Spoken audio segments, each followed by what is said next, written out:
Everybody, welcome to FMA discussion. This is episode 198, two away from the big 200. And tonight we are featuring Guro Ernie Lake from Kentucky. And those of you who are going to be tuning in, tell us where you're watching from. Smash that like button, and we're going to get started. And we're going to start with his journey and get into all the systems he's doing and all that good stuff. So I want to thank you. So I appreciate you coming on. Hi. Yeah, I'm not having any luck looking that up on the.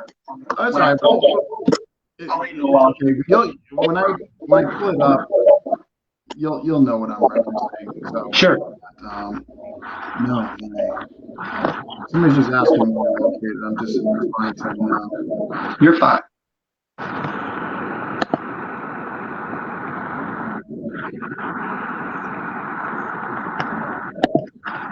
All right, we're going to get started. Somebody was asking where's Steve now. I guess I told everybody. Oh, okay. There he is, Joe. All right, so we're going to start. Let's get started. So, obviously, you've been in FMA for a while. Let's get where you first started. So, kind of like your first FMA experience. Who, when, and where? This camera's driving me nuts. I'm sorry. Okay. Okay. So I actually started off in Anasanto La Costa Cali. I actually got jumped by like 5 guys, and after coming out of a bar, and I got the hell beat out of me because I was like most people. I'm a bigger dude, and I think, yeah, I can fight, and no big deal. I don't need to train. And that didn't work out too well for me. So I went immediately and started martial arts classes. And I was like, I promised myself that would never happen again. And so I started at a Wing Chun school. So that's actually where I started. The Wing Chun classes led to other classes. In the beginning, that particular school, it was Wing Chun based, it was centered around Wing Chun. And then later on, it kind of transitioned to more of a JKD type flavor, which was just like a private class in the beginning. But then later on, it became like a openly offered thing. From there, I started doing some grappling classes. I fell in love with that. And then a buddy of mine that was going to the same school, he said, hey, you ought to try this weapons class that we do. And I said, I guess I'll try it, no big deal. And then like that, I fell in love with it. Like, have you ever like picked up a weapon or like a specific weapon or style, and you did it, and then you were like, oh, this is what I was born to do. Yeah, knife. And then I was told. So that was kind of what the FMA was to me. Like it just clicked with me. So that's kind of how I started off, was with Guro Dan and his system, in Anasanto La Costa Cali. So the place you just referenced, where it started out with Wing Chun and then kind of developed into JKD and what classes, was this a place in Kentucky? Yes. Okay. And then was he under Guro Dan? He was. Yeah, my first instructor was, and then I did the path that most people do. You kind of, after a couple of years, you start getting better. Guru's always, Guro Dan's always evaluating people. Like whether they realize it or not, he is. And one day I said, what do I need to do? And, they kind of, in order to be an instructor, and they kind of, explained that to me. And it kind of started there. And I started teaching classes at that particular school that I was at. I eventually became an instructor in the Guro Dan. And, now I'm, gosh, I don't know, almost 20, at least 25 years in, I think. Oh, with Guro Dan? Oh, yeah. Wow. Wow. Yeah. We got some folks saying hello. We got Joe We got Eric O'Brien. We got Jorge. We got Alvin from San Francisco. Folks, if you're watching, tell us where you're watching from and smash that like button. We're just getting started. So what resonated you with, like when you saw you said when you saw the weapons, a big light bulb went off and you kind of what you found, what you're looking for, so to speak. Like, was it a particular weapon? Was it the flow? I mean, what resonated with you to come to that conclusion where you wanted more? Well, it's funny because in the very, very beginning, like I remember my first class. And the reason I remember my first class was it was double stick. And I wish I could go back in time and apologize to my partner that day. Because, I mean, buddy, I'm a smart guy and I pick things up pretty well. But for some reason that day I left my brain in my car, and this poor bastard that did this drill with me, we were doing heaven sticks. That's what we were doing. And I kid you not, like at the end of the class, like it took me the whole class, like the whole hour to get a rudimentary idea of what I was doing. I kept just not chambering and not doing this, and my hands were out of place, and the poor guy, he was just flabbergasted by the end. And like, I don't understand why you're not getting this. And I was like, I don't either, And like you're probably thinking, why the hell are you telling this story? You make yourself look like an idiot.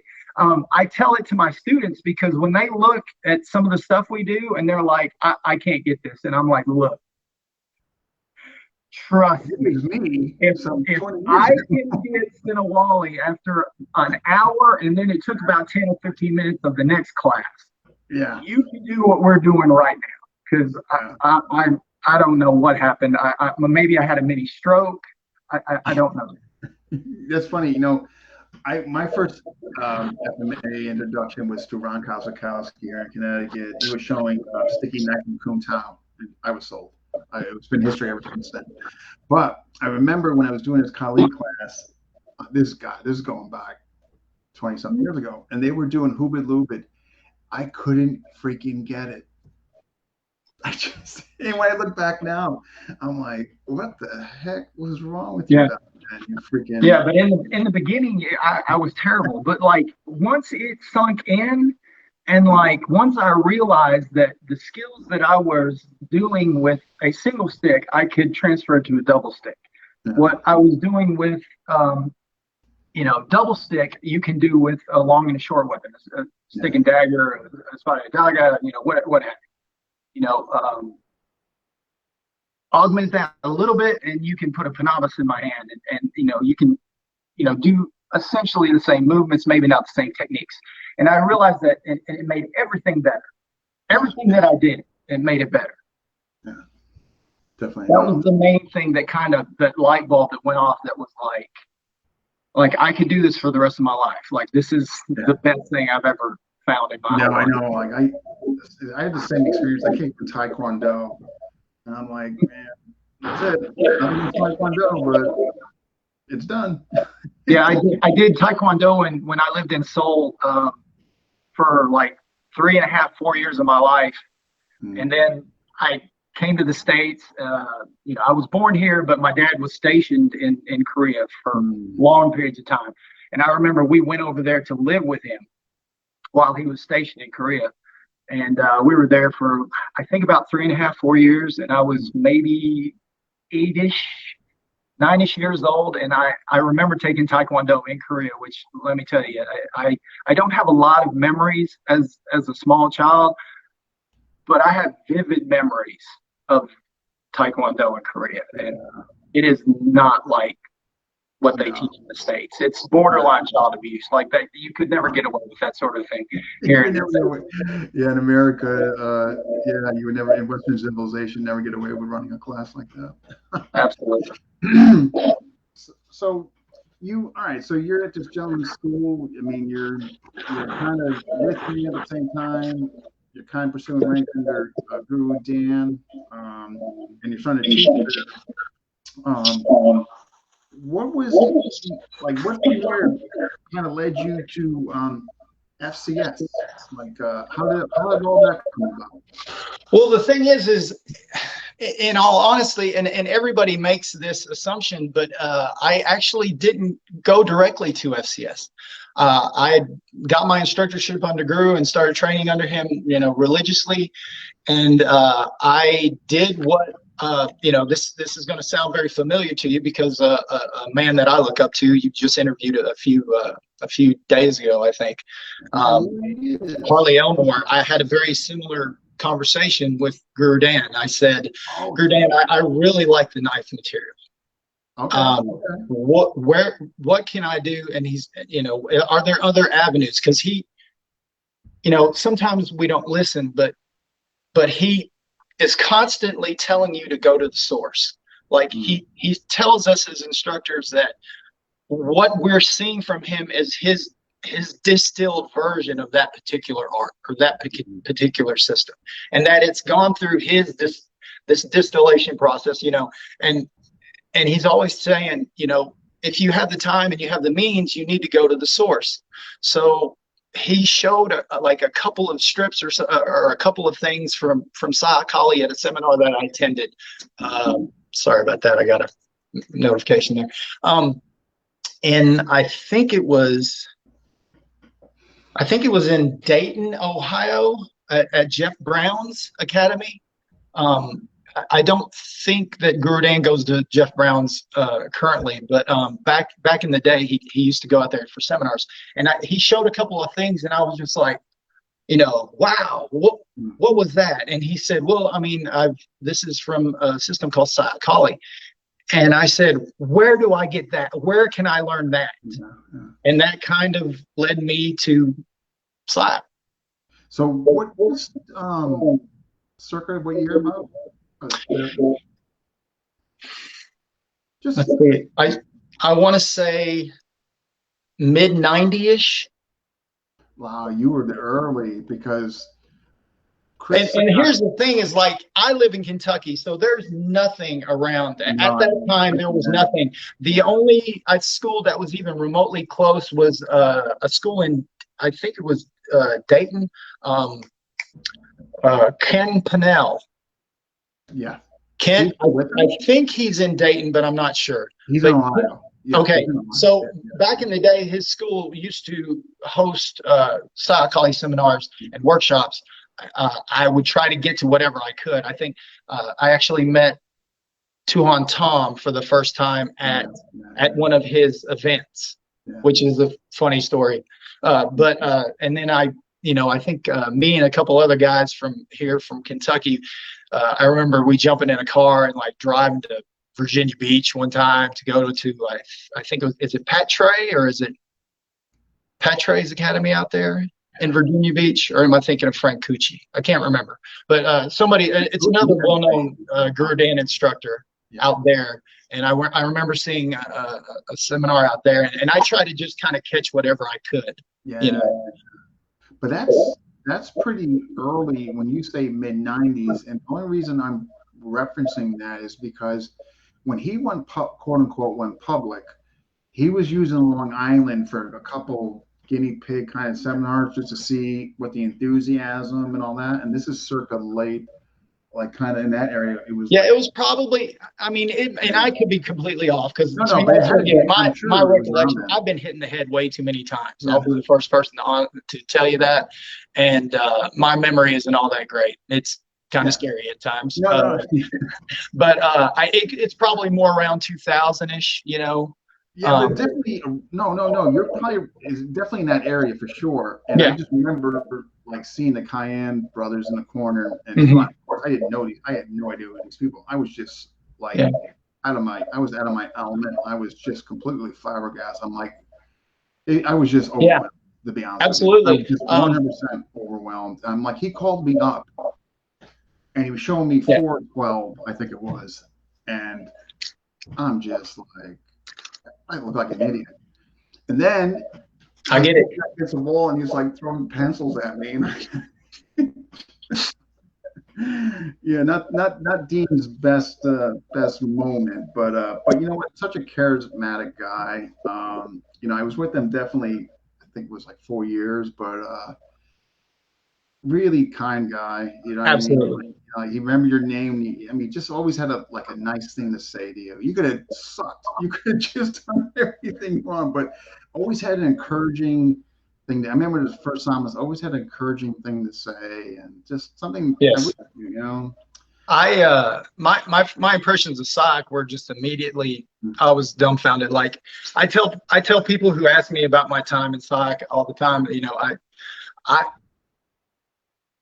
I have met 4 people in my life that made me drop my jaw when I saw them move. The first one was Guro Dan. Like I'd never seen anything like it. And literally like mouth open, like a little piece of drool coming out of my mouth, The second person was Tuhon Jared, because I couldn't believe a man that size, just sheer size, could move like that. I thought, there's hope for me. I was like, there's hope for me. And then when I met PTTA, Pamana Tuhon Jared, rest in peace, at a Sama, and he for whatever reason he picked me to demo on, and then I found out real quick why, because he was showing elbow chipping. I don't know if you remember that. I do. Oh yeah. Yeah. So it was like tink tink tink, like my elbows were doing that number, but I was flabbergasted. It was a drop my jaw moment. And then the last person was Tuhon Ray. Yeah, I just, the first time I saw him move, I was just like, that's a tough 4 to beat, man.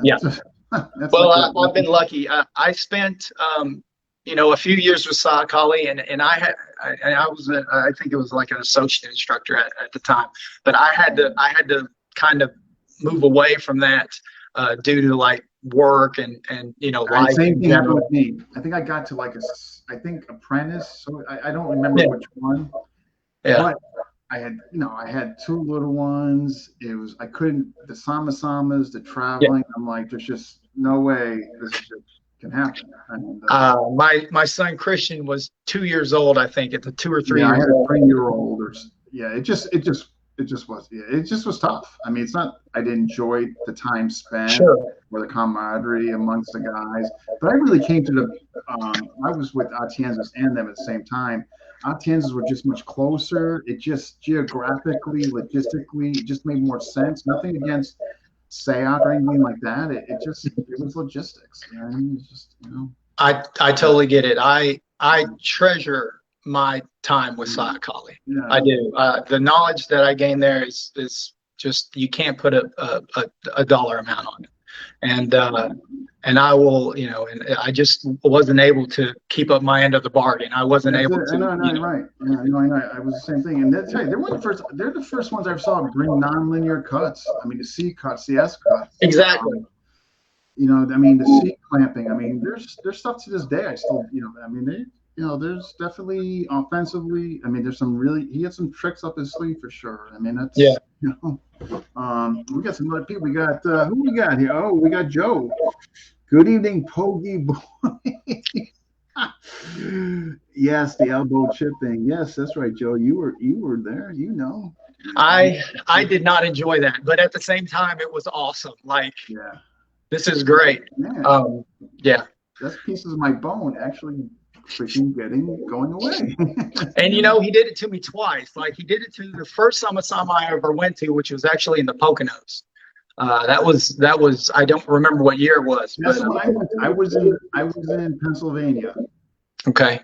The year that I went, I remember Mike Sock was there. The C-lot, there was a C-lot section taught by Roberto Torres, I believe that's correct. Torres was there. And then Tuhon Ray was there. He taught a section.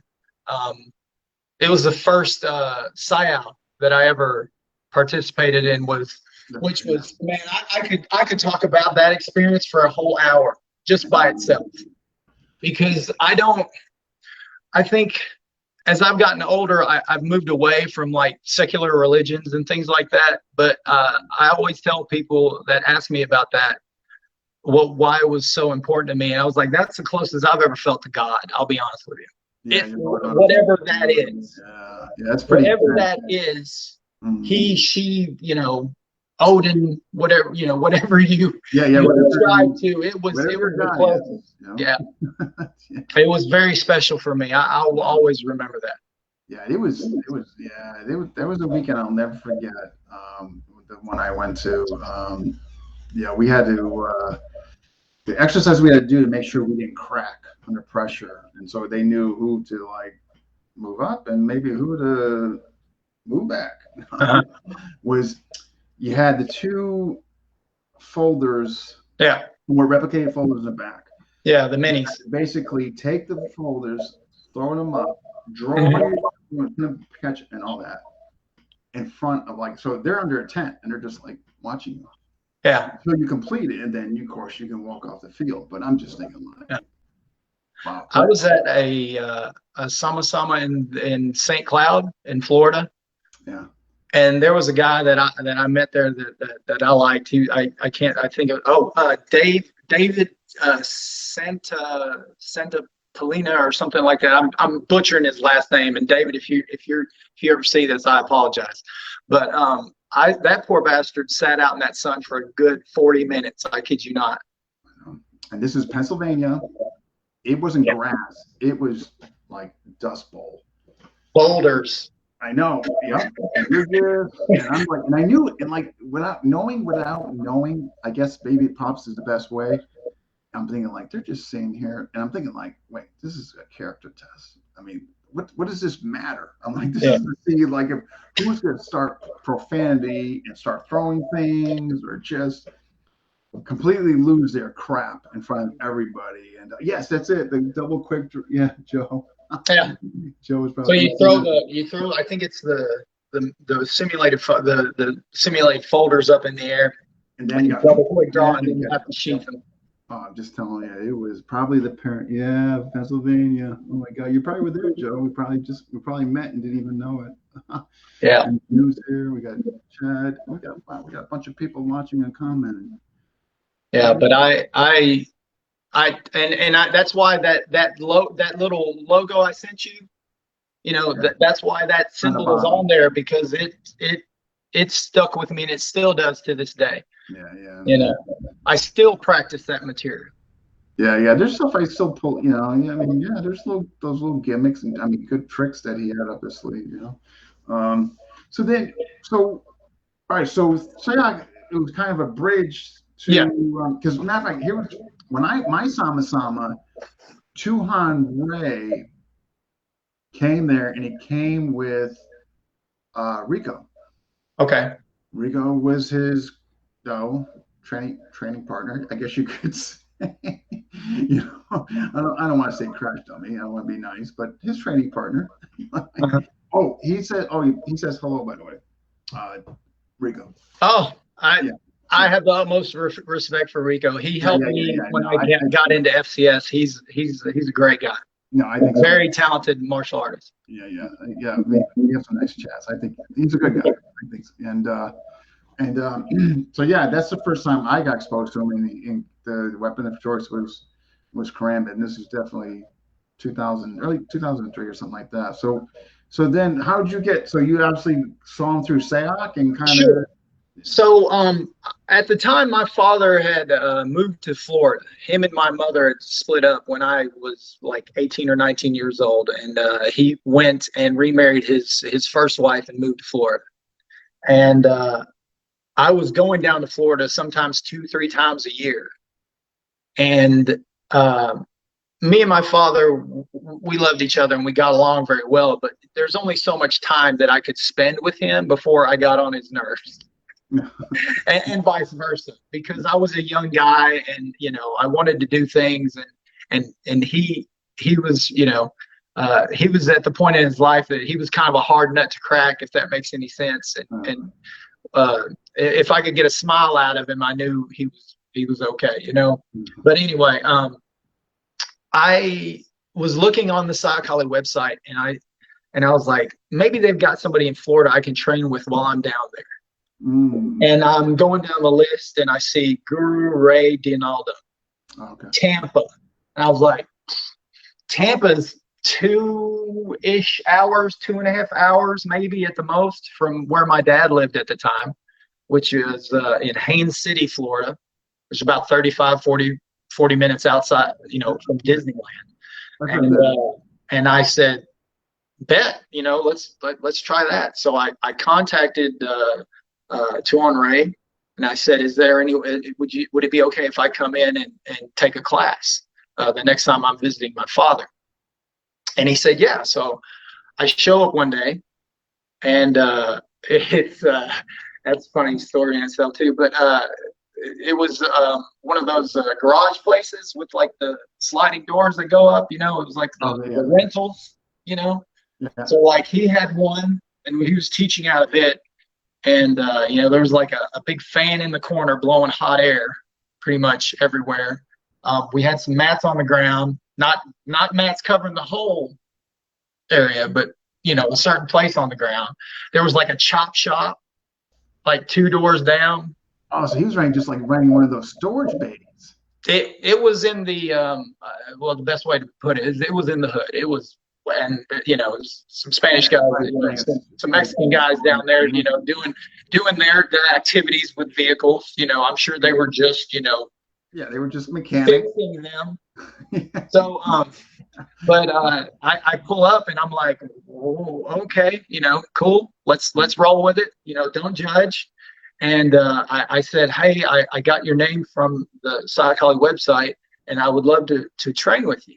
And my assumption was that he was going to be teaching psychology, and he did some elements of it, but he told me ahead of time, he said, I kind of have my own thing. And I said, cool, whatever. I said, teach me. And I vividly remember that day, and because that was like the start of an awesome friendship and a partnership with that man. Like I can't tell you how important that was. Yeah. And this is like early 2000s. So because I didn't stop training in psych when I met Tuhon Ray. That's okay. I still trained through, I don't know, like 07-ish, 08-ish. My memory's terrible, so I don't know exactly. But at some point, I moved away from psych, and then I just kind of I still trained with Guro Dan any chance I get, up to this day, He's similar to mine. I did the same thing. I moved away from psych. I just went with Atienzas. Yeah, so it's kind of similar. It was just like you said, logistics and just what makes. We got Tuhon. We got a bunch of people here jumping. We got Tuhon, Brandon, Jordan. We got Jack, Chad Bailey, Chris, and I forget Jack Latour. I'll try not to be too boring. No, please persuade Ernie to do some Carenza footage. All right, I'm gonna leave that up to you. I can. It's just if you want to answer. You want to see a slightly overweight Asian doing Carenza? I can do it. I'm gonna leave that up to you. If you want to take on that, answering questions. Well, I actually owe Tuhon Jack Latour a video that he asked me for last year, and I've just been too lazy to send it to him. Oh yeah. I did one, and I don't know. I probably should do. I don't know. I get lazy like that. Well, I'll be honest with you. Like I'm the world's worst at promoting myself. See that. Join the club, man. And like I just don't, like, he asked me and I did it, and it actually, it did a lot for me. It got me out of my comfort zone. I really have a lot to thank him for doing that. It really immensely helped me to fail myself and all that. But I found it, and again, it is the beautiful benefits it gave me from him, and I owe much credit to him for doing that. But it's hard for me, you know what I mean? I'm just not that type of guy, you know what I mean? You know what I mean? And each their own. I commend and respect people who do it and find it easy. I'm just not that cat. You know? I tell a lot of our FCS practitioners ask me how, because we have a level testing. We have like 5 levels that a student has to go through, and then once they get their level 5, then they can be recommended for by their instructor to what is called a mano in our system, which means instructor. Okay. And a lot of questions I get are regarding Carenza, and they're like, well, how do you weigh this over this? And my answer has always been the same, and it mirrors, it very much coincides with Tuhon Ray, is that I heavily weigh Carenza, because any schmuck can memorize and just regurgitate, but I always tell people you can't fake flow. You can't fake it. That's a good point. You just can't, because very few people can do to make flow and fake it to where it, you'd have to memorize a sequence. You have to memorize the sequence of 40 different moves. Totally. Yeah, I understand. And depending on how fast you're moving, it could be up to 60. Yeah. Does that make sense? Like, you can't fake that. It just has to come organically. But I always tell people, like, you could screw up on one section or this and straight regurgitation, especially like a form or something like that. But if your Carenza is on point for that particular level, I will give you, some bonus points, I guess you could call it, for that. But that's just me. Yeah, I agree. I got to take it. I don't know. I was just into sparring and fighting. I'm like, okay, I can go test my skills, or I could sit there in front of the mirror and no, I'm going to go. But I definitely see the value. I mean, I'm not absolutely, and it's something I should be embracing more. And yeah, so Tuhon Jack, I promise I'm going to get you that video.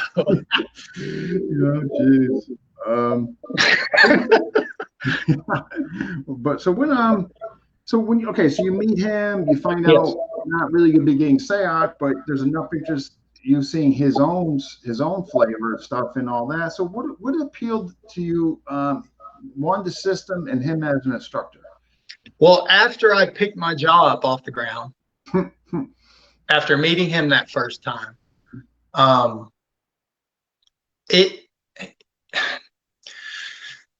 everything that I had seen in Inosanto, I shouldn't say everything, the majority of what I had seen in Inosanto La Costa Cali was largo to medial range. Okay. I had seen, and I shouldn't say all of it, that's why I didn't, I'm being specific here. I had seen some corto range drilling, mostly knife, but that's but as far as stick wise, I'd never seen like really short range type stuff, like corto range stuff, very close range. FCS at that time was extremely corto centric, in that most weapon systems that I had seen, you start and you're trying to flank, so you're moving out to move in. And usually trying to get around that opponent's lead on. So I'm trying to get around that and then attack. Right. Ray was the first guy that I'd seen that concentrated on blitzing the center line. Center. Oh, he's just going center mass. Yeah. So, and that is essentially what our puño mano entry is. Okay. Pakiti Tertians would recognize that as break in and break out. So I mean, you could actually say that Tuhon Ray took, because obviously Pakiti Tertia was a big part of his beginning. Right, he was got his time with Guy. Wujan Mateen was his first, Kali instructor, and Wujan, was a PTK guy, but it was a kind of like a light bulb went off. Like I had one side of the coin, and then when I met Ray, I had the other side. Right. Because through the blend, you obviously were exposed to some PTK through the blend. Absolutely. Right. So. Yeah, absolutely. But I loved the system because it was so in your face and upfront, and I like that because I teach Muay Thai as well, and I I like to, pick you apart at distance, but honestly, I'm built for the inside because I can take punishment. And if I get a hold of you, then it's not good. So just because of my body types. Gotcha. We got Paulo. We got Paulo and Royce. All right. That's my boy. So I'm still mad at you for not telling me about that ice cream on my face. Oh, in that video. You knew that ice cream was on my face that whole time, and you didn't say nothing. Oh, he didn't divulge that. So, so what's he? No, so now I mean, you got significant tenure in the system. Tell us, I guess, for the viewers who are watching who maybe don't quite know. I mean, heard of FCS, but maybe don't understand what it's about or where the components or what's stressed. Tell us about the system and which one, Ray. What does he stress to his students? What does he impart in you guys, as far as students? And first, that being the second part. The first part, what are some of the key ingredients of the system? in the beginning, it was very much, and I think that FCS has like all good systems, it is organic, in that it evolves.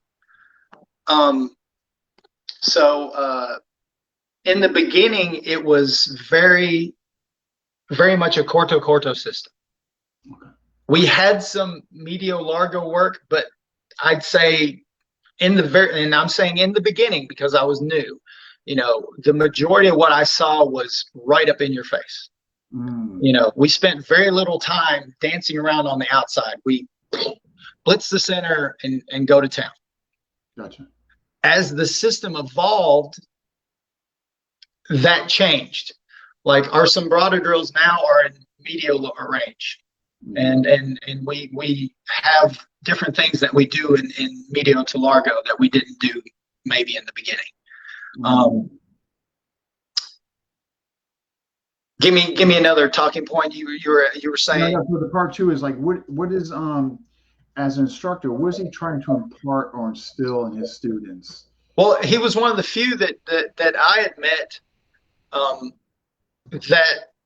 and to be honest with you, like I had met several other people at different systems, and they didn't encourage cross training. Guro Dan encouraged cross training. Yeah, that's a. Kali encouraged cross training. Ray encouraged cross training. Oh, good on that. Because the big thing that I got from Sock and Ray is that if I'm an instructor and I do what I'm supposed to do, and you're my student, if I treat you the way you're supposed to be treated, if I don't hold back and I give you as much information as I can, and I really put my time into you, and if you go and train with somebody else, you'll come back. If I do my job. Yeah, I think that's fair. And sometimes even if you do your job, maybe somebody's a better fit. So you can't really, force that on people. And that was something that he was okay with. He's like, yeah, you can train with who you want, to a certain extent, as long as they're not like an enemy of the system or anything like that. Yeah, they're an enemy. But I mean, it was just, it was very open, And I remember one of the things that I had to do when I took my instructor's test was I had to do a little teaching piece, kind of like a demo. And I had to show how FCS, I had to show some FCS concepts, but I had to personalize it. I had to show how it made something that I do better. Okay. Which I thought was pretty neat because you're actually taking maybe something that you maybe Shotokan karate or Kempo. Yeah, I like it that he's making you guys think out of the box. And and it was like, wow, man, that's deep. This guy, he's different. Yeah, I dig that. Forcing students to be creative, develop. Mm-hmm. Yeah, 100%. Royce, I see your question. I got one that's going to parallel that as far as methodology, so I'm definitely going to get to it. So then when you, all right, we can tackle this question now. I'll just leave the PTTA out for now. Compare and contrast the methodologies between FCS and the ensemble blend, and all that, and that kind of parallels. Yeah, the cross training. Okay, so just compare and contrast, just for the viewers, like the methodologies between FCS and the ensemble blend. I'll be honest with you, there's not a whole lot of differences because I don't think that people realize that Tuhon Ray had trained with Guro Dan on several occasions. Oh, I didn't know. I'm trying to think of that during his interview. I probably just don't remember. Okay. I was watching and he did mention it, and if I was coming through in his system, I remember I had only been with him for a couple of years, 3-ish, maybe 2 or 3, I can't remember.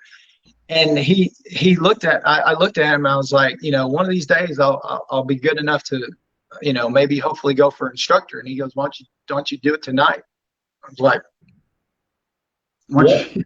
incidentally. What do you mean tonight? And I'm like, Ray, I need to put more time in. He goes, you don't realize how similar our paths are as far as like system wise, because he had trained with Guro Dan. He had trained in PTTA Tertia. I had trained PTTA Tertia, but it was through that filter, through Guro Dan's filter. Same here. Yeah. So I trained PTTA Tertia. I trained Sayakali. Tuhon Ray had trained with Tetang Bo, and as well as Tuhon Chris. And then he said, your path has been similar to mine. And I had been an instructor under Guro Dan for a few years before I trained with him. You weren't far. So I was able to really, jump. I kind of like sped through that process at the time. Yeah. And that kind of led me to become an instructor, and sometimes I look back and I'm like, I'm so glad he just kind of threw me to the wolves, Yeah, you know what though? I think, like you said, I mean, obviously he saw something in you for him to say tonight. Yeah.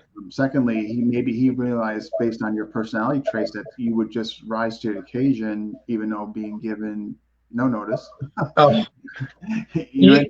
So that he told the story about how Remy kind of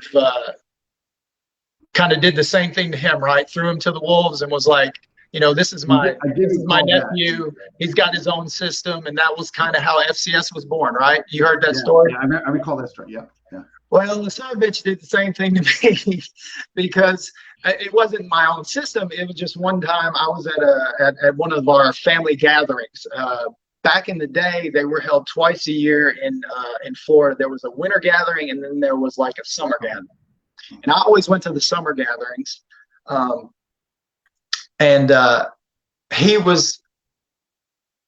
remember it was going well, and I was having a good time, and we were doing what we do. And he looks at me and goes, I want you to teach a segment. And I was like, oh, okay, I immediately start sweating, and I'm like, my butt is like this. And I'm just like, I tighten up immediately, and I looked at him and he goes, hey, why don't you go up next? And it was like 10 or 15 minutes. And I was like, okay. Mini heart attack. Yeah. And I go, well, what do you want me to teach? He leaned me and he's like, I don't give a shit. Just don't make me look bad. And I was like, just don't make I just kind of was like, oh my God. Yeah, and he was joking, but kind of not, Joke was and I did my little thing. I remember I did my little segment, and then and I kind of looked at him, and he just kind of nodded, gave me a look, and I was just like, thank God. He had confidence in you that you were prepared, and that you could obviously show something of worth. Obviously, you wouldn't just send a rookie out there. So you obviously demonstrated some validity for him to choose you at that moment in time. You know what I mean? We got Scott here. We got Kathy Zen. Hey, Kathy, we're looking always for females to come on here and be interviewed. So if you have that interest, let us know. Is she your student, Kathy? She is she's up in the Northeast in the Philadelphia area, I think, right around in there, I think is where she lives. And then, so she's under, I guess that would be Manon Kyle. And we've got some other instructors that are up there as well. Okay. Always looking for female. But she's, man, that chick, she goes everywhere. She trains with everybody. I have the most respect for her because she's everywhere. Okay. Yeah, she comes down to we got some guys in Ohio. She comes down and trains with them. You know, it's here everywhere. We're always trying to get more and more females on here to represent the community. So, she'd be a good one. Yeah, we're always looking. All right, you hear that, Kathy? So if you have an interest, you can PM me or I'll PM you. We got this will kind of tie in nicely here since we're on FCS. Paulo's got a question. What is your favorite FCS drill? Favorite FCS drill? In the first 10 years of me being in the system, it was anything karambit related. Anything karambit related. I love the karambit. Like most people, they have this fascination with the karambit. Yeah. Until you realize that it's just a tool. Yeah. You know, and then you kind of it loses its luster a little bit. You know, you can plug and play with different weapons, and you know, it changes the attributes of the weapon, but you know, you can do certain things with it that you can't with other weapons. And Ray, you know, he's open about it. He hates teaching karambit. That poor guy, he hates teaching karambit. I've laughed so he's been I have had so many laughs at his expense from where he will people will be like, hey, you know, can you teach karambit? And I see like a little piece of his soul. Yeah, like I see a piece of his soul like die. It's so funny because, you know, obviously him being, you know, notoriety for doing it, you know, one of the early pioneers, you know, along with Doug Mercada, and of course, going way back to the Mako guy there, Steve Tarani. Because when I asked him, like, you know, he was saying, no, teaching's sick. And I was I gotta be honest, a little surprised that was his answer as far as like, yeah, teaching, that's a good day. I was like, huh, all right. Oh, and that's going to be part two. My answer to Paulo is anything karambit in the beginning. I loved it so much. And then like, as I've gotten older, I love stick work. I love stick work. So like our puño, anything that branches off of puño mano. Okay. Because once to give you just a quick little breakdown, it's like if you came with like an angle one and I roof block and I check the weapon hand and then I come in with a puño. You come in with a I come in with a puño. So I'm wanting to take your teeth out, you know, I'm wanting to, you know, right in your eyeball, I want to smash your nose, I just want to stab you right in the face with that puño. Yeah. And then obviously you're going to check it with your free hand. Correct. That position, if you froze it in time, is what we call one of our crossroads in FCS. Once you get to check your puño hand. Yes. People, it's funny. It's like, well, what if they don't check your hand? Well, then you just travel. Plan A. That's what. If you want, probably has said that a million times. Plan A. You know. Yeah, right. But if I know you're going to check, because you have to check. Yeah, if you got any sense of self-preservation, you're going to. And that little check, there's all these branches kind of jump off of it. So it is probably the most basic technique in FCS, but it's also my favorite technique because it is. What can come off it? It is the one that you can pull that off in sparring. I mean, full contact sparring, you can pull that off. Actually, Paulo's got a video of it. You know. Sometimes it works out great. Sometimes it doesn't. Obviously better if you're not using blade rules. If you're using more of a, you know, different rule set, it's probably a little bit easier. But yeah, that would be my answer. No. You know what? Now we can let's get to this would be a good time for Royce's question. Sure. Which was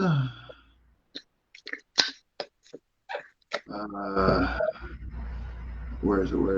There we go. Okay.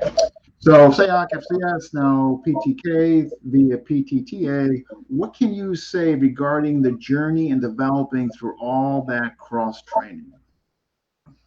Is that it's everything. Okay. You have to. I shouldn't say you have to. You can pick one system and you could do that one system for your whole life and be perfectly fulfilled, and it could be everything that you need. And this is going to sound bad, but I've always had the type of personality that I get bored quickly, and as I've gotten older, that has changed. But when I was younger, I got bored quickly. I was always, I got that. Give me something else. Come on. Because I just wanted information vomit, and that's why I loved Guro Dan so much, is because if you go to one of his seminars, steady dose of that. I mean, in the beginning, it's hell because you can't keep up. Yeah, it's overwhelming. I mean, yeah. But once you get some time under your belt, and then it's not that bad. And I loved it because I was just like, give me more, give me more. I was just a sponge. So, I mean, that's kind of the way I look at it. Yeah, no, for sure. No, that was good. All right, and now we're gonna segue into. So you're all right. So you're obviously FCS. You got rank and all that. So what led you to PTTA? I mean, what was the attraction to join? Well, I hope what led you to join. I hope I don't make anybody mad by saying this, but I probably will. But I met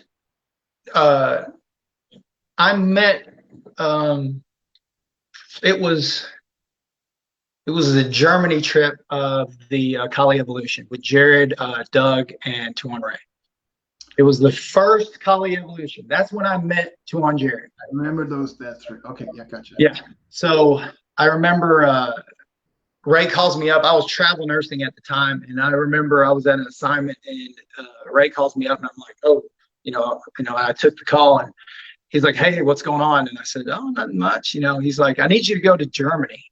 And I was like, oh, sure, Ray. Let me just drop everything. And it was like 2 or 3 weeks before the event, and I was like, oh, sure, I'll go to Germany. Yeah, no problem. I thought he was just pulling my leg, and he was like, no, I kind of need you to go to Germany. I was like, okay. And then he told me, and then I was like, well, I want to go to Germany now, So it was the first Kali Evolution, and I had never been able to spend more than 10 minutes talking to 95% of the people that I had met that had done Pikiti Tertia, like the higher ranking instructors up to that point, without wanting to punch myself in the face. They just for whatever reason, it could have been me. I don't know. I couldn't get a good vibe off of it. Yeah. It just they seemed arrogant and just holier than thou, and like Grand Tuhon is the end all be all, and I'm like, he's awesome, but like come on. And I just couldn't find anybody. Now granted, maybe I just got a bad run of luck and I just wasn't able to meet that right person. Well, when I went to Kali Evolution, I met Tuhon Jared, and I was like, this is the guy.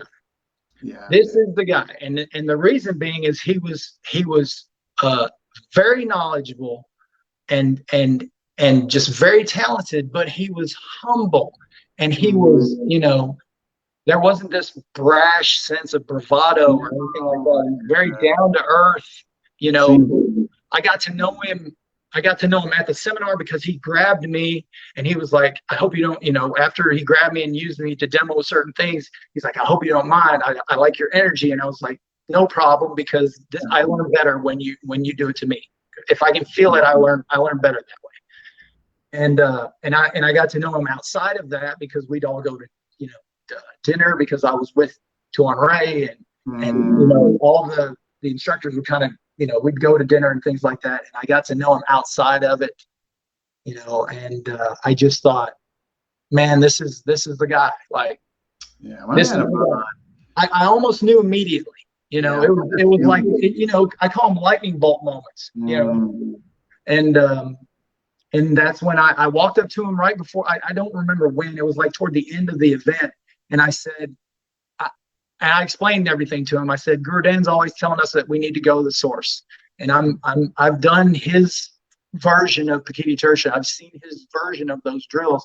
I would love to learn from you. How can I go about doing that? And that's when he told me about the Pakiti Tertia PTTA, the university. Correct. And at the time, it wasn't live. It was going to go live. So I think it was a year and a half or so after that it actually went live. But he told me, he's like, be ready, because when it does, then you'll be able to do exactly what you want to do. So you would do. I got the same feeling when I interviewed him. I really like, if I was to continue PTK, I can guarantee you it would be with him. As a matter of fact, I did go on his website 2 days ago.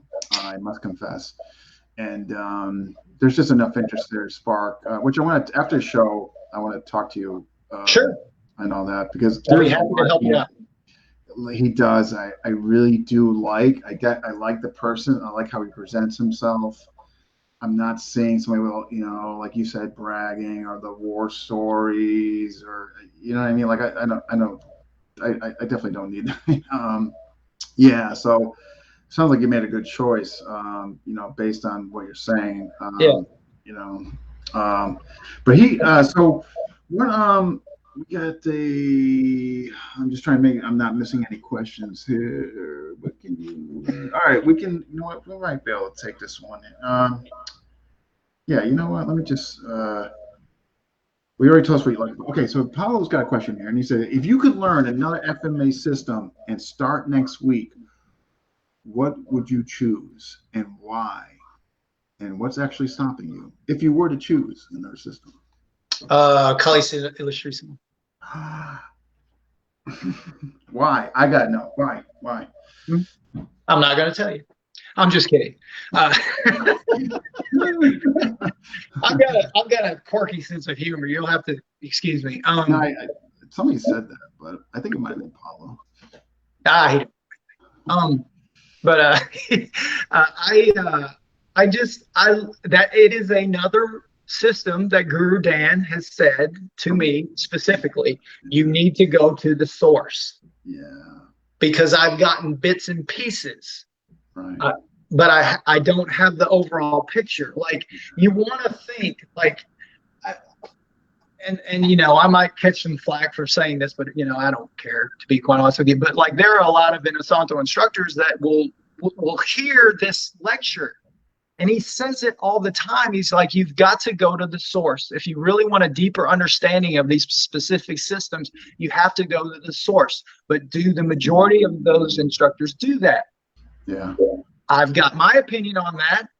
I'll let that be that. Yeah. I'll just leave that where it is. Yeah. Do they actually do it? I don't know. But I'm in the, you know, I'm 46 years old, so I've been doing this a long time. And I have gotten to the point where I want to delve into the intricacies of certain arts. And Cálice Ilustrísimo is definitely one that I want to do. Yeah, I just love it. And you're tall, you're long. Yeah. And it really favors, I don't care what people say, man. Some of the defensive movements, they just favor taller, longer people. Yeah. Here, I don't care what people, but like, you know, some of the stuff, and it would fit like definitely your body type. You know, but I love the concepts of Praxion, Unipagata. I mean, it's just, I love it. It's just, that's not to say I don't have appreciation or affinity for other stuff. I do. There's stuff in KA that's currently going on in the politics aspect, like anything else I don't like. I think they need to do more sparring, less talking, more sparring. Yeah. Instead of leveraging all the laurels of the old discriminator and all that, but I'll give you a close second place. Would be Lameco. See, oh man, you're right, because I'm under David Goult's. I haven't seen it because of COVID for over a year now, which sucks. But I love that too, especially his interpretation. His or Roger Agulis, those two guys' interpretation, I think are just with a heavy on a Caballero, the broken strikes, Yes. intercept. To me, they're fascinating. And the big circle versus the small circle of KI. Yeah. Mako is, you're not going to get an argument. Yeah. One of our gurus in our system, because in FCS there's manong, which is kind of backwards. It's weird because like when you hear the word manong, it's usually for an elder. I thought like elder, right? Yeah, and it's not. And Ray does that on purpose, but I don't want to get into that. But like so our beginning instructors, they're full instructors in the system at that point, is manong. But the funny thing is just because you get that ranking, that's when your real learning begins. Yeah. I mean, because FCS is more than just levels 1 through 5. It's so incredibly deep. Like the only other system that rivals how deep FCS is would be Sayak Kali. That was something that drew me to Sayak, was it was incredibly deep. I mean, you could just take 3 of 9 and learn 3 of 9 and learn that one drill and variations and things like that off that. And that could last a lifetime. Yeah, the 3 of 9. I remember people don't understand how deep just that one drill is. But anyway, getting back to what I was saying. So like we have a manong, and then you become a guru. Okay. It is completely objective up to your manong rank. Guru and above is completely subjective, and it's all on Ray. Okay. And after that, he kind of depending on. Yes. So it's Guru, Lakan, and then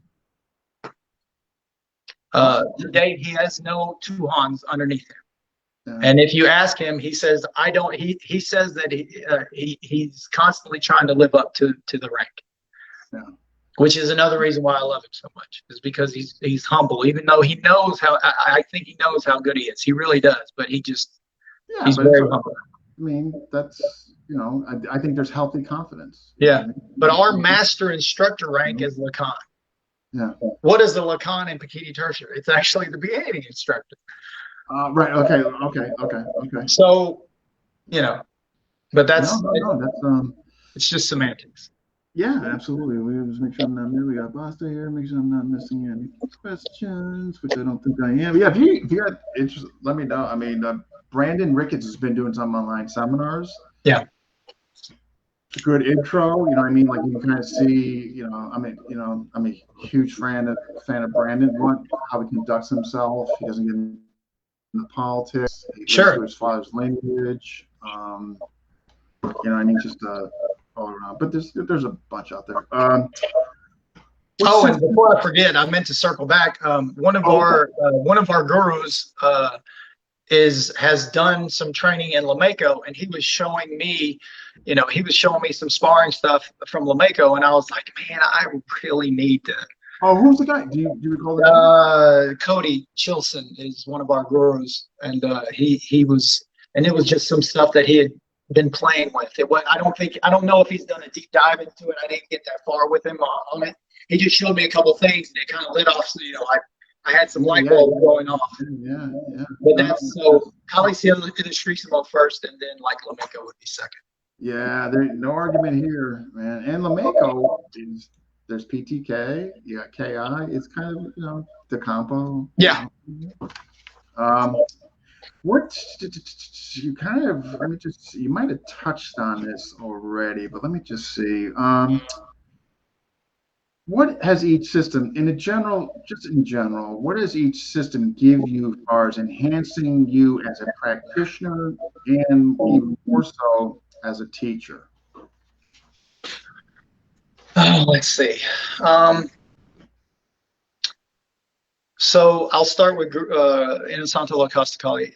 It was my base. It gave me this huge base of knowledge. Okay. That way, any system that I learned from there on out, that I immerse myself in, I can do so and pick it up quicker.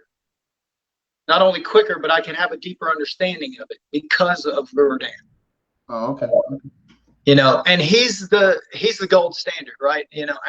I think people people say it all the time, but it's the truth. Like, you know, it's not just the way he moves that makes you drop your jaw and like, oh my God. It's just like listening to him. It's like going to the Smithsonian, the FMA Smithsonian, every time you do a seminar with him, because you get the physical stuff, but then you also get like these stories and these moments. He gives you moments during seminars that will just make you just go, wow, you know. Analogy, you know that, right? Yeah. But I would say he gave me my base in FMA. This huge, wide base where anything that I build on top of it will be that much easier to build because of him. I think that's great. Psychology gave me mindset. Feeder mentality, mindset. Gave me mindset. You know, I can't tell you how much that system has done for me. Like, hell, this past year, the last year in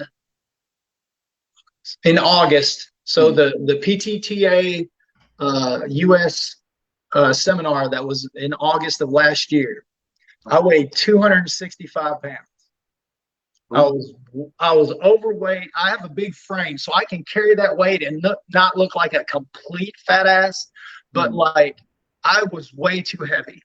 And I was sparring guys and I was getting out of breath, and I'm like, Jesus Christ, I have got to do something about this. And it was, you know, I was a cliche. I got the COVID weight, you know, like a lot of people did. And I finally got so fed up with how I felt, and it was actually like a mindset thing that Tuhon Tom preaches that got my ass out of off the couch and got me going. You know, it was a little mindset thing that he calls kill your clone. And I don't want to go into all that stuff, but like you can probably look it up. But it really helped me. And now I dropped. Let's see, I was 265 and I weighed myself today. I'm like 225. Oh wow. Okay. So I I'm a lot faster. Yeah. I mean, when you shed 40 pounds, I mean, I feel better and like, but that's just one little thing. But like, but it's mindset. It's probably the most important thing that I got from psychology, and the depth of their knife work is just amazing to me. Yeah, no, they're all. I'm still in awe of it. I love it. I love the system, and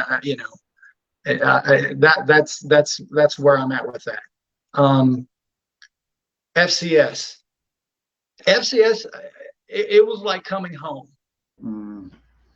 It was like coming home to me. I finally found that place that I needed, that I was looking for, you know, that home.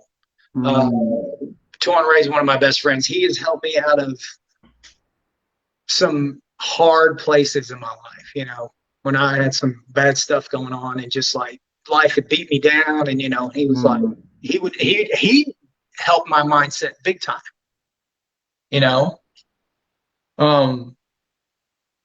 Let me tell you a story. I was between jobs and I was having a hard time, and I was like, man, I'm having a hard time paying bills and this sort of thing. And like, you know, I was kind of down on myself, and he I remember he went into his bedroom and he came out and he brings this watch. It's a Rolex. And I mean, this thing is blinged out. It's got like diamonds around it. And he's like, put that on. And I'm like, you sure? And he's like, yeah, put it on. So I put it on and I look at it and I'm like, man, that's beautiful, you know? And he looked at me and he goes, just the fact that you put that on tells me that you've got the right mindset for what you need to do. And I was like, I don't know. I just put on a watch. What the hell is that? Put on a Rolex, man. I just put on a watch. What does it mean? And he said that he's done that same thing to several people. And a lot of them won't put it on. Oh, they were reluctant to even put it on. They don't want to put it on because they don't think they deserve it. Oh, they don't even deserve to just put it on. Interesting. Okay. Okay. And he told me that. He's like, just because you put on that watch, that tells me right there that you mentally you're where you need to be. You just gotta do it, man. And like it kind of opened up, and there were other things obviously that he helped me out with, but he helped me out big time with that, just that little thing. You know, I was like, you know what, I do deserve it, damn it, you know, and I'm gonna, you know, do this, this, and this, and but I can't tell you how much I owe him. He's been incredible. PTTA. I found my second tribe with PTTA. I love those guys, man. Everybody I've met in the PTTA has been great. They're very open to cross training. They're, Tuhon Jared, I don't think I've ever heard him like really say anything cross about any other system. You know, he's very humble and very straightforward.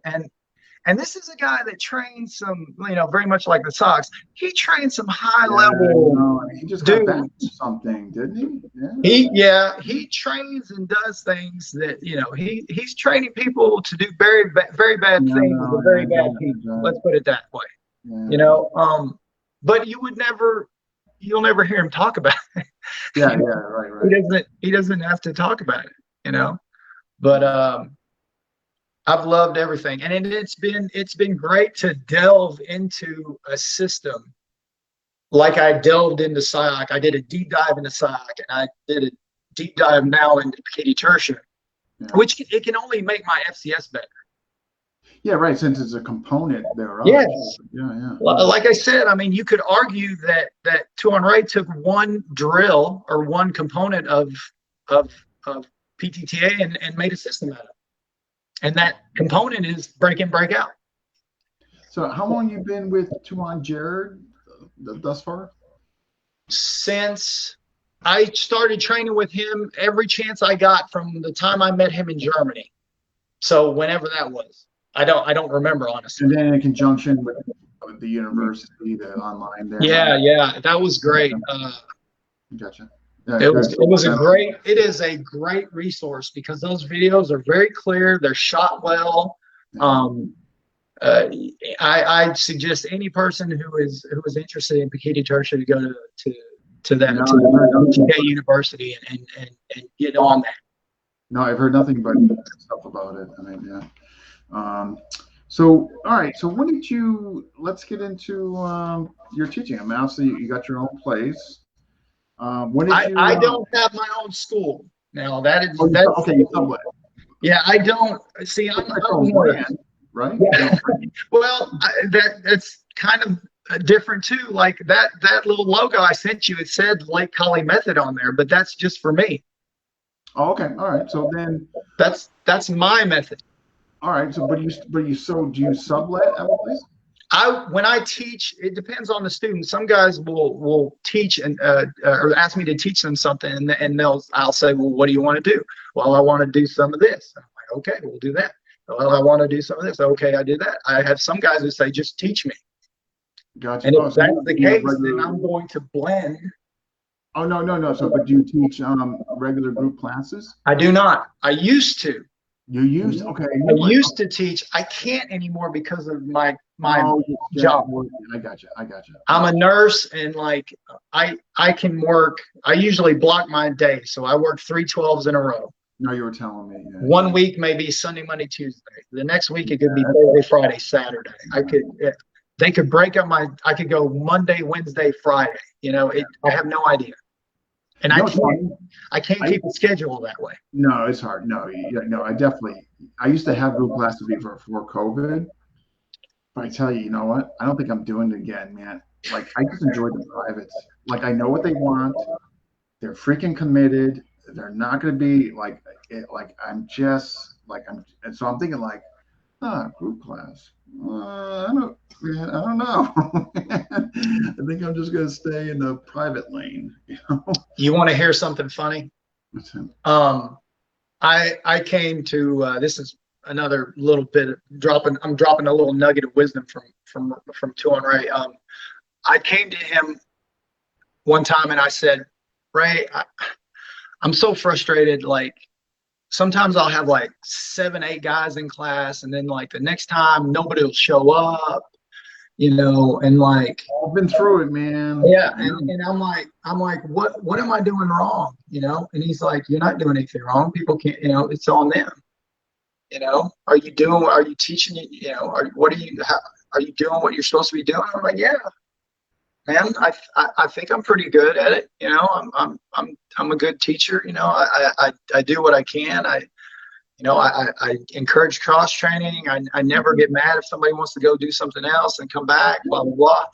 He looked at me and he said, why do you think I don't teach regular classes anymore? See? And I said, I have no idea why. And he looked at me and he said, because people will take you for granted. And I thought, wow, that hit home, like, Yeah. and I think that was the case at times. And sometimes it's just life getting in the way. I say that a lot. If we all had $1 million, we'd train as much as we want. You not worry about it. I know. But he told me, he said, take a step back. It's so true, though. Yeah, he actually encouraged me to take a step back and not teach regular classes anymore. Yeah. And then he said, you'll find, he said, you'll find out real quick who really wants to learn. That's so true, though. I'm telling you, it's so and he told me, true. Believe it, and I hand to God, he said, he told me this. He said, you will teach more after you do this than before. You'll teach more after you quit teaching regular classes than when you were teaching regular classes. It's so true. He was right. It's so true. I do privates all the time. I know. I used to have my group class would rank like you did. There'd be like 4 there one week, and then maybe there'd be 8, 10. I think 10 was like the peak, But man, they will take advantage of you. But now I'm doing privates. I'm freaking busier than ever. I can make my own freaking hours. Sometimes I do them right in my house. It's so freaking. Yeah, I'm happy. I am happy being a nurse. That is my profession. That is my job. Yeah. Martial arts is not my job. Yeah. It is my. Yeah. It is a love of my. It is one of the loves of my life. Same way. Yes, exactly. It's not something I have to do. It's something I want to do. You're right. Yeah. And I have had offers from people who said, hey, I'll bankroll your school. If it doesn't work out, we'll just write it off as a tax. I mean, there's a lot of horse money here in Kentucky. I was just saying, man, you buy those tracks. I've had multiple people say they would bankroll a school. Man, you're so talented. You should do this, blah, blah, blah. And I turn them all down. I said, it will be a job then. Yeah. And I don't ever want it to be a job. I make a very good living. Sure, like, yes. I know. I make a good living as a nurse. Yeah, I'm with you. So, like, I don't rely on it for income. When it's extra, so when it's extra, it's great. I get maybe buy more gear, or I pay like Brandon or somebody that I'm kind of taking classes with. But yeah, man, I don't look at it for income. And group classes, man. Now I'll be honest with you, and if I'm being honest, I have the itch all the time to start up maybe a Saturday group, or something. But what I try to do is I try to do at least one open training session for whoever wants to come in and do stuff at least every other month. Like the goal was to do one every month, and I found out real quick that I can't do that. So every other month I'll have an open training session. We got guys that come in from Tennessee, from Ohio, from Indiana, all these different places. And we train and we have a great time, and we try to get maybe a bite to eat if we can, and just tribe it up a little bit, and then better. And you get around like-minded people. Everybody's just trying to make each other better. And that's the way to go, man. Privates and that. Yeah, I love it. I'm happy. Yeah, I tell you. So that definitely answers as far as the, they come to you and you ask them what they want, and then you kind of tailor to what they want and all that. Yeah. And every now and then you'll get the the guy who's their names are always either David or John, ex-Blackwater guys or something like that that find you on the internet. They know you do, certain things. And they're like, I'm leaving, I'm going overseas in a couple of days. Can you spend 10 hours with me? And I'm like, Yeah, I know. Okay. The best is it's always John or David. It's weird, but you get those and you kind of got to like scratch your head and go, did I do this? Yeah. I don't know if I should do this, No, I know. Like they're like, hey, can you teach me knife? And I'm like, yeah. Like, those always raise alarms. Can you teach me fighting? But PR dash. Jeez. All right. So then, when you did have students, just what did you try to instill in them as far as their journey? Like, is there anything you kind of like maybe try to instill in them as far as their journey per se or goes? Don't let anybody tell you what you can and cannot train in. Amen. That was something that I tried to instill in all my guys, is like, and girls that I've taught. The number one red flag for me is if somebody says, don't train with this person. Don't train with that person. Yeah. What do you got to be scared of? I know. What do you care? Controlling mechanism. Red flag. What do you care if that student goes and trains with that guy? If you're doing what you're supposed to do as a teacher, right? They will come back. I totally 100% agree. I tell you, that's such a turn off. Like I tell my students all the time, like you should validate what I'm telling you. You should test it out. You should validate for yourself. Absolutely. I can be full of shit as the next guy. Don't take what I got to say. Now I've had people say, what is your opinion of this? And if I haven't at least picked up a stick and been in a class or something, I'll say I don't have an opinion on it because I've never done it. Yeah, right. Or the person or the system. Right. Sure. Bad mouth. I tell you, that's just like I've been in classes where the teacher's sitting there bad mouthing. And now the problem with that is if you've got younger folks in there who don't have compare and contrast to other systems, or maybe don't have the FMA maturity because they haven't been around the block, and you're doing that. I mean, you could be compromising like their journey from them reaching out or testing things. I just think that's just bad, man. Bad news. Yeah. People like that, Yeah, I had a guy that took Muay Thai from me with me for several years at a gym here in Lexington called Four Seasons. And one day I looked at him and I'm like, first of all, he said he wanted to be a fighter. And I'm like, okay, well, your stand-up's pretty good, I don't want to see you in this class for at least 6 months. And it floored him because he's like, what did I do? I'm so sorry. What did I do? Don't do this. And I said, I'm not saying this to hurt you. I'm saying this to make you better. You need to go right over there and you need to talk to Michael O'Donnell, who's the owner of Four Seasons. He's been a black belt under Carlson Gracie Sr. and then obviously Junior after Senior passed away. For years and years, he was the first black belt in the state of Kentucky in Brazilian Jiu-Jitsu. I said, you need to go over there and you need to take BJJ classes. Because I've given you one component of what you need here. You have to go over there. Yeah. That guy ended up coming back here and there, but he ended up getting his black belt in Brazilian Jiu-Jitsu.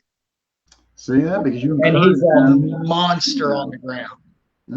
And he came back and he thanked me and I said, man, I didn't do anything. You did all the work. He goes, yeah, but I just would have sat over here and done this for the rest of my time. No, that's awesome. That's awesome. Yeah, that's what it's about, man. That's what it's about. You got, make their journey free. They're the most. The student's journey is the most important piece of the puzzle. It's not the teacher. It's not the system. It's and I mean, age brings wisdom, and I don't want to make myself sound like this, enlightened dude. When I was younger, man, I was opinionated and I was a jackass. Yeah, we all went through an aspect of growth maturity. Sure. I was the same way. I was like, I hate that system. That's a bunch of garbage, and I didn't know anything about it. You know, it can't be as good as what I'm doing now. I know that's bad. Then you look back, like, man, why did I say Yeah. that? So I don't want to make it sound like I was always like this. No, we all went through a growth period, or we demonstrated some things that we shouldn't have said, and yeah. I mean, I've put my foot in my mouth so many times it's ridiculous. But as I've gotten older, you get wise. Yeah, we've all. What's your just because I know you teach a lot of the Panatukan and all that. My question to you is just like, do you think do you have to, or is it important to have a boxing background, prerequisite, so to speak, to Panatukan? Do you think it's necessary or no? Yes. Okay. It helps. It makes everything you do better. Okay. All right. I agree. You'll find out real quick, because that's what I did. I've been very lucky. At Four Seasons, we had a ex-pro that was a boxing coach there, Coach Reed, and he was a pro boxer for several years, and he runs a good boxing program. And sometimes I'd grab some of his guys and be like, hey, I'm gonna do some weird stuff.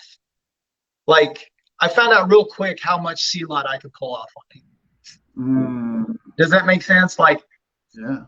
That's why, like, I don't teach entries off of a straight right lead.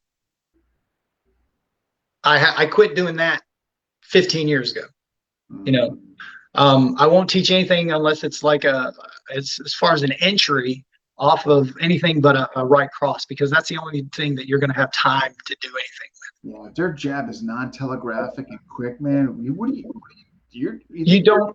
I mean, it's garbage. Like, people are like, oh, Ernie, you just hate C-lot. No, I don't hate C-lot. I love C-lot. I used to love that shit, man. I ate it up. I ate that stuff up, and I still love it for what it's worth. But even Guro Dan has changed the way he teaches C-lot. When I first started, we were learning entries off a right straight lead. I know. Which is just asinine. Looking back, you're like, oh, that was dumb. But at the time, you're like, it's just the way it is. But like, most people are right-handed, and if you fight right-handed, your right hand's not forward; it's back. It's back. So, I mean, even Guro Dan changed the way he does his entries. Now he does them off a forehand, or he'll do like sweeps out of pummeling drills. It's not the traditional method. Yeah, I'm with you, man. Like, you think you're just gonna like split entry, a non-telegraphic jab? Well, yeah, I kind of made a name for myself a long time ago. Those videos are so old now, it's crazy. But those Panatukan videos, I took what I learned in Inosanto Lacosta Kali, a lot of what I learned, and I just plugged it into FCS. I just kind of smushed them together. Gotcha. And I called it Puño Mano Panatukan because I actually used the Puño Mano entry to get to these crossroads positions. Gotcha. And then I used a lot of the finishing techniques from Inosanto Lacosta Kali and stuff that I learned from FCS. And those videos are old as hell now, but like, I still have people buy those things, for me. And it's crazy. Some well-known, not to toot my own horn, but I see who buys those videos. There's a couple of more well-known people that have seen those. Yeah, definitely. Just saying. Just wanted to make mention of that. But I was lucky, man. I'll tell you what, I went to a seminar, and it's so weird because Guro Dan teaches different material in different parts of the country. I don't think, like, if you haven't been learning from him for a long time, you don't know. You just assume he just kind of teaches the same thing everywhere. Not always. Like, I remember he teaches a lot of Krabi Kerbong in Indiana. And I can't think of his the school now. Witowski, with Keith Witowski, and at the Witowski Academy of Martial Arts. He used to teach a lot of Kirby Kerbong. If you saw Guro Dan at Jeff Brown's place in Dayton back in the day, you would see a lot of Sealant. And then every now and then, Dr. G would hop in there and do some Bondo. Every now and then. Yeah. Oh, I've got some weird stories about him. But anyway, but it's just system though, man. Yeah, neat stuff. So like, but it was very different, you know, depending on where you see him. Yeah. Wow, man, this has been actually good. So we got all right. So we're kind of wow, that's been almost an hour and a half already. Wow. Okay, quick. Favorite weapon to train? If you had to pick one weapon to train? Stick. All right. What are your future goals for yourself? You know, like, whether, your teaching goals, your personal goals, journey goals. So what are your goals? I just want to keep learning, man. Like, Guro Dan talks about it all the time. He's like, the only opponent you'll never beat is time. And can't argue our that. time is finite on this planet. So I just want to keep learning. Yeah. And he always says, you should be a student for all your days. Yeah. The only time you stop learning is when they put you in the ground. So, and that's I'm going to try to live up to that. I'm going to keep learning. I used to be kind of wrapped up in titles and things like that, and I've kind of let that go now, because like that is not the way to live. It just isn't. Like, yeah, we all kind of like, I think we all at one time or another kind of got caught up with that, because we see, oh my God, I want to be that. And then you grow and get mature and you find out like, hey, I'm kind of content with my value system, what I like, what, you know what I mean? Sure. I mean, but that's not to say that I'm not working for rank in the systems that I'm practicing. But it's not the all encompassing. It's not the reason I do it. Yeah, gotcha. I'm just, for lack of a better phrase, I'm just too old for that shit. I don't care about it as much as I used to. Yeah, I know. I just want to learn. That's the answer. I just want to learn. Yeah, I just want to become the best version of myself. And if there's byproducts that come along with it, well, okay. You know what I mean? No, whatever. But yeah. So what I always ask this, not everybody, every now and then. So what positive changes would you like to see in the wonderful FMA community? I think they're happening right now, honestly. I think COVID. I think they're happening right now. There's never been a time that I remember that there's been this level. The technology is the first aspect of it. Yeah, sure. The technology is the thing that's helping what I'm getting ready to talk about, what we're doing right now. Yeah, absolutely. Like Zoom classes. Definitely. I've had people breaking down my door telling me I need to do Zoom classes. I'm like, yeah, I had the same. Like it doesn't sound like fun to me, because like me standing in front of a camera without a partner, it's like, man, I had a hard time. Yeah. It's hard. Yeah. Everything that I like to do, you need a body.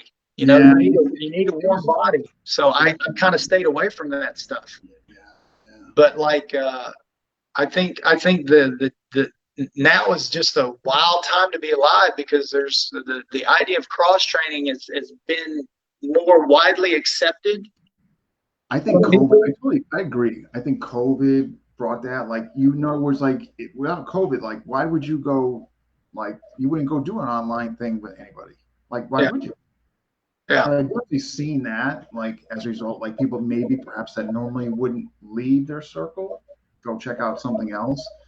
And all that. Definitely, yeah. And I think Paulo, obviously, done, Jack's Carenza project. Yes, absolutely. Been huge. They've been game changers. Yeah.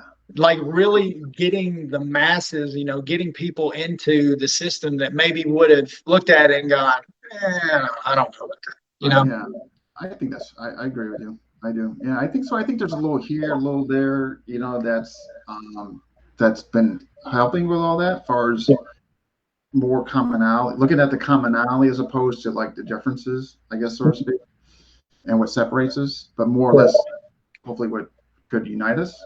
All, you know what I mean? Yeah.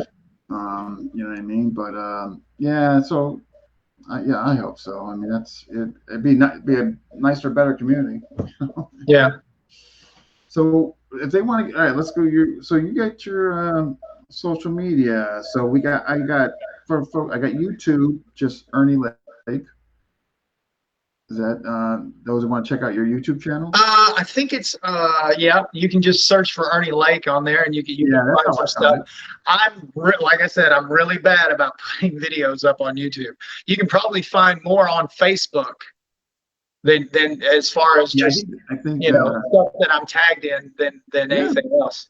I've got a website that's called ernielake.net. If you want to go there, it's like a splash page, and then it goes to like Inasanto La Costa Cali. There's another one for the PTTA, and then there's one for FCS, because those are the systems that I'm actually, actively training in and like doing teaching, And then you have the FCS Cali, Kentucky, correct? Yes. Yeah. If you go to that main splash page at ernielake.net, you'll have a link to go to that, FCSCollegeKentucky.com. Okay. Yeah. Awesome, man. Well, this has been. We didn't keep you too long. No, that's fine. I don't mind. Keep like about an hour and a half. Sure. We've gone past, but that's. Did we get all of the questions you needed? I did, and then I'm trying. Hopefully, I didn't miss anybody's. I don't think I did, though. I think I okay. Good stuff. Double checking though. That's funny. Yeah, can you teach biggest flag? Can you teach me? Yeah, sure is, June. I think I got yeah. But yeah, it's been thoroughly enjoyable. I appreciate you coming on. No, I appreciate you having me. Yeah. So we always like to bring people back. Sometimes in theme episodes, or just seeing what they're doing or what they've been doing. Sure. What I'd like to do is just thinking ahead, because you guys just had your PTA kind of weekend there. The PTTA, it was in August. It was like the third week in August, I think. It was. Looks like you guys had a great time, great event there. Oh, it was a blast. Absolute blast. So I hated to leave.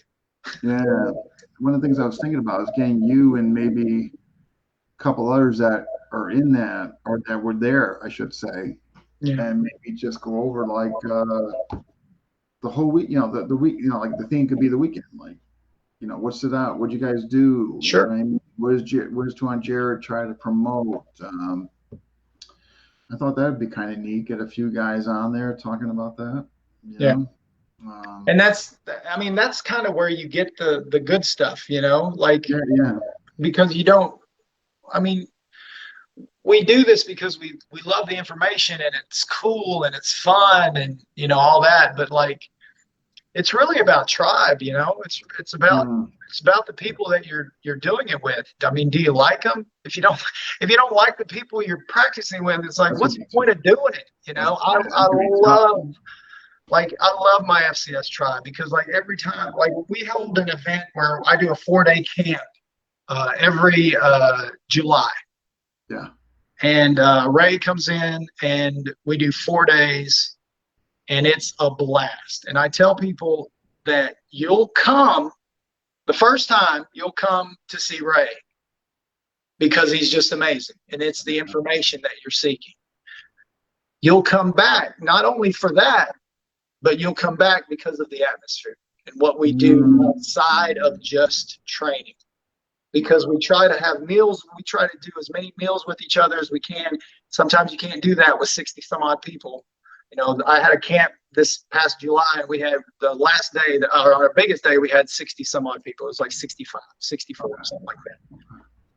And in COVID times, that's a big number. Yeah, things go. Yeah, then of course they drop. Yeah. Well, Yep. But yeah, that's where it's at. It's about trying, man. Think of a couple of guys that you would like to do it with. You know what I mean? Oh yeah, I mean, gosh, there's a lot better people in the PTTA than me, definitely, that you could get. But we could, yeah. I'll talk to Paulo and Jared and see who he wants to, Yeah, it could be you. It could be you, Paulo, and give me a third guy. Because unfortunately, I can only get with this current platform. I could bring 3 guests on. I got you. Okay. We need a lot of. Yeah, we'll try that. Then everybody's kind of. It's hard to get everybody equal time for our Sure. talk. I find 3 is you're kind of. I got you. But yeah, think of you, Paulo, and think of a third guy that you guys would mind chopping it up with as far as that weekend. Mm-hmm. We could do that. It could be as soon as October. If you guys want to do it. Sure. And all that. But again, I appreciate you coming on. I really do. I enjoyed this. I hope you enjoyed it as well. I did. I definitely want to talk to you. I got a couple of things I got buttoned up now. But where's your weekend look like? As far as because you got a couple of days off, right? Hold on a second. Double check. I work Sunday, Monday, Tuesday, Wednesday. So you're off tomorrow and Saturday. Hold on. Sure. Sorry about that. Oh yeah, no worries. So you're off tomorrow and Saturday. Is there what works as far as reaching out to you tomorrow or Saturday? Sure. Just is there a particular time that works better? It's wide open, to be honest with you. Just shoot me. So what, if I send you, what I could do is I could send you a Facebook message and just let me know what works best for you as far as a call or whatever. Sure. Yeah. Okay. I appreciate it. Yeah, because you have to be nice and we can meet up one time. I wouldn't mind seeing some of the PTA, curriculum. Yep. All right, brother. I appreciate it. Thank you for coming on, and I'll be in touch with you tomorrow. See what your availability. Did you say you wanted me to hold on after this? That I wanted to, but I got to run. I'm already getting signs. I know. They doing this? Is your wife doing this? That and this. What's wrong with you? I know. All right, go ahead, man. Get out of here. Yeah, I know. But yeah, that's fine. But I definitely want to talk tomorrow. Absolutely. Sure. All right. Thank you so much, Guru. I appreciate it. Thanks, everybody. Right. Hope I didn't bore you. No, far from it. Far from it. We're having you back on, man. Find me a third person. You, Paulo, and whoever's number 3. Mm-hmm. Absolutely. All right. All right. That was enjoyable. That wraps up 198. So who is next? It's a good question. I got to find out. And then we got episode 200, which Elric Junius, good friend Elric, who I really, really like and enjoy. He's going to be interviewing me, I think, for 200. I think, yeah. But more to come on that. If you haven't, please subscribe to FMA Discussion. You will be helping everybody, helping others. All the money that we receive, we give to charity. We do not keep any of it. So you will actually be helping us help others. You will be helping others. So that's everything that we do. We give it to charity. So if you have not subscribed, please do so. FMA Discussion on YouTube. All right, folks. Thank you for chiming in, and we'll see you next time.